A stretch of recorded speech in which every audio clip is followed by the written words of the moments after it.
ওয়ালাইকুম আসসালাম রহমতুল্লাহ ওবরকাত। আলহামদুলিল্লাহ প্রিয় ভাই, আমি খুবই ভালো আছি আপনাদের দোয়ায় আর আল্লাহর অশেষ রহমতে আর ভালোবাসায়। আল্লাহ খুবই ভালো রেখেছেন, শুকরিয়া আল্লাহর দরবারে।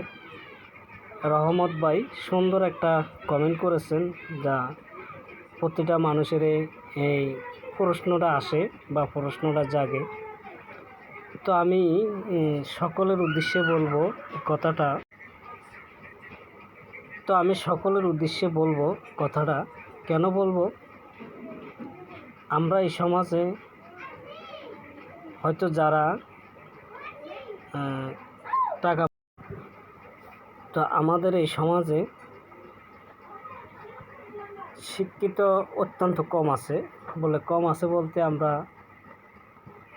ছোটোবেলা থেকে দেখে যাচ্ছি, আগে আমাদের ফ্যামিলিতে যারা ছিলেন আমাদের গার্জিয়ান, তাদের টাকা পয়সা ছিল না, অর্থ সম্পদ ছিল না সেই জন্য তারা পড়ালেখা করাইতে পারে নাই বা পড়ালেখা করতে পারেনি, বা সংসারগতভাবে অভাবী ছিল বা টাকা পয়সার সমস্যা ছিল, শিক্ষা তখন একটু কম ছিল। আর এখন বর্তমানে মোটামুটি আল্লাহর অশেষ রহমতে প্রতিটা ঘরে ঘরে মোটামুটি শিক্ষা যোগ্যতা ভালো, শিক্ষার্থী ভালো, ছাত্রছাত্রী ভালো। তো এখন বর্তমানে তো মানুষ এরকম থাকার কোনো কথা না। তারপরে আমি সকল বন্ধুদের উদ্দেশ্যে আমি বলবো একটা কথা, কি আপনারা যারা লেখাপড়া করেন নাই, হয়তো টাকা পয়সার অভাবে করতে পারেন নাই, শিক্ষার যোগ্যতা নাই, বা ফ্যামিলির সমস্যার কারণে পড়ালেখা করতে পারেন নাই, বা পড়ালেখা দিছিলেও আপনারা করতে পারেননি, সেটা আপনাদের ভাগ্য। আর নসিবে আপনাদের পড়ালেখা নাই বা শিক্ষা যোগ্যতা নাই, আপনারা করতে পারেননি। তো আমি সেই জন্যই বলবো, তাদের জন্য আমি বলবো যাদের শিক্ষার যোগ্যতা নাই বা শিক্ষা নাই, এখানে মাইন্ড করার কিছু নাই। এই সমাজে যে সবাই শিক্ষা থাকতে হবে সবার, এমন কোনো কথা না। কিছু কিছু মানুষের শিক্ষা আছে, এমন বর্তমানে যাদের শিক্ষা আছে, শিক্ষার যোগ্যতা আছে, তারাও দুইটা ইমোজি দিয়ে তারা চলে যায়।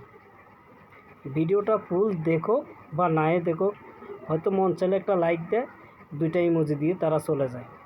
ও শিক্ষার কি একটুও দাম নাই? ও শিক্ষার কি একটু মূল্য নাই? আমি সকল শিক্ষার্থীদের উদ্দেশ্যে আমি বলবো, শিক্ষা যাদের আছে, শিক্ষার যোগ্যতা যাদের আছে, তারাও একটা ইমোজি দিয়ে তারা চলে যায়।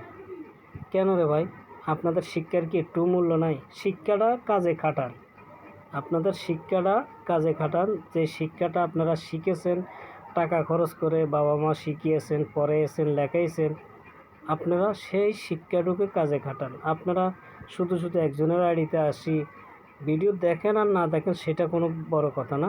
যদি একটা কমেন্ট করার ইচ্ছে থাকে, তাহলে ভালোভাবে একটা কমেন্ট করেন, গঠনমূলক একটা কমেন্ট করবেন।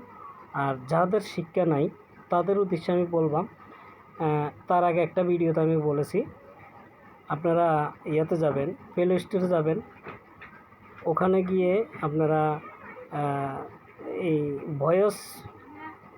ভয়েস কিবোর্ড নামের একটা অপশন অ্যাপ আছে। আপনারা ওই ভয়েস কিবোর্ডটা অ্যাড করবেন, ডাউনলোড করবেন, করে আপনারা অ্যাড করে নেবেন। অ্যাড করে যখন নেবেন, কি হয় জানেন, আপনারা ওখানে ওই মাইকের ইয়ার মতন একটা চুঙ্গা আছে, ওই চুঙ্গাতে যখন ক্লিক করবেন, তখন আপনারা ওখানে যা বলবেন, মুখে যা বলবেন, তখনই তাই লেখাটা ওখানে আসবে। তো আপনাদেরকে আমি এই জন্যই বলি, আপনাদের ভালোর জন্য, আপনার আইডিটাও ভালো থাকবে, যাকে কমেন্টটা করবেন তার আইডিটাও ভালো থাকবে। তবে সবাই চেষ্টা করবেন ইমোজিটা কম ব্যবহার করার জন্য। ইমোজিটা যদি ব্যবহার নাই করতে পারেন, তাহলে আরও ভালো। প্রত্যেকটা মানুষের জন্য, আমি বলেন, আপনি বলেন, ওইতে বলে, সেইতে বলে, প্রত্যেকটা মানুষের জন্য আমি বলবো এই কথাটা, কেউ ইমোজি ব্যবহার করতে চেষ্টা করবেন না, অত্যন্ত কম না। যারা একদম ইমার্জেন্সিতে না পারতে মানে সময় নেই, তারা হয়তো একটা দুইটা ইমোজি দিয়ে চলে যাচ্ছেন, কিন্তু এই কাজটা আপনারা করবেন না। হয়তো নাইস লিখে দিয়ে চলে যান, সুন্দর হয়েছে লিখে দিয়ে চলে যান, ভালো হয়েছে লিখে দিয়ে চলে যান, গুড ভিডিও লেখেন, আপনারা যেটা পারেন ওইটা লেখেন, কিন্তু ইমোজি কমেন্টটা একটু কম করার চেষ্টা করবেন সবাইকে। কেউ আমার কথা গুসাও হবেন না, রাগও হবেন না। আর যদি কেউ কষ্ট পেয়ে থাকেন তাহলে ক্ষমা দৃষ্টিতে দেখবেন, ছোটো ভাই হিসাবে ক্ষমা দৃষ্টিতে দেখবেন। যদি ভুল করে থাকে মাফ করে দেবেন, সুন্দর করে একটা কমেন্ট করে যাবেন। আর ভিডিওটা ভালো লাগলে শেয়ার করে দিয়ে ভাষা থাকবেন।